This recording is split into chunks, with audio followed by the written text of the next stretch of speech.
দেখো সকালে উঠে আজকে আমি মাথায় একদম শ্যাম্পু-ট্যাম্পু করে স্নানটাও সেরে নিলাম। তো এখন যেহেতু শীতকাল মোটামুটি পড়েই গেছে আর বুঝতেই পারো শীতকাল মানেই হলো ঠান্ডা, ঠান্ডা কনকনে শীত, তাই না? তো এখন কিন্তু মোটামুটি খুব শীত পড়ে গেছে। তো এদিকে তোমাদের ওদিকে কীরকম আমি জানি না। আমাদের এদিকে কিন্তু ভীষণই শীত পড়ে গেছে। তো তার মধ্যেও কিন্তু হালকা, হালকা রৌদ্রও আছে। তো যাই হোক দেখো সকালে আজকে পুজো করব দেখে একদম মাথায় শ্যাম্পু-ট্যাম্পু করে স্নান করে নিলাম। তো দেখো মাথার চুলটা আমি ভালো করে গামছাটা দিয়ে ঝেড়ে, ঝেড়ে নিলাম। না হলে কি বলো তো মাথায় জল, জল ভাব থাকলে একটু সর্দি লাগার সম্ভাবনা থাকে আর বিশেষ করে ঠান্ডাটাও বেশি লাগে জল, জল থাকলে।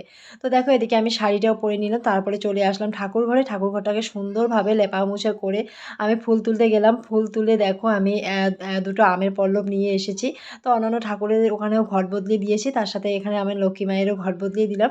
আর এখানে দেখতেই পাচ্ছ আর আমি যেকোনো ঠাকুর পুজো করলে পরেই কিন্তু আমি নাইটি পরে কখনো করি না। সবসময় শাড়ি পরেই আরকি ঠাকুর পুজো করে থাকি। কোথায় বলে না নারীদের আরকি শাড়িতেই সমস্ত কিছু। তো যাই হোক বাড়ির পুজো করা মানে হলো শাড়ি পরে সুন্দরভাবে সিঁদুর-টিঁদুর পরে শাড়ি পুজো করলে আরকি ভীষণই ভালো লাগে নিজেকেও। তো এদিকে দেখো আজকে আমি প্রসাদে দিয়েছি হলো বাতাসা, সাথে হলো আপেল কেটে দিয়েছি। এখন তো আমের সিজন না বা বলছি যে আম। তো এদিকে ঠাকুর পুজো হয়ে গেছে। তো এদিকে দেখো সকাল, সকাল যেহেতু ঠাকুরটা পুজো করে নিলাম, ভাতেরও একটু খিদে পেয়েছে। দেখো এখানে সিদ্ধ ভাত বসিয়ে দিয়েছি। ওদিকে ভাত হচ্ছে।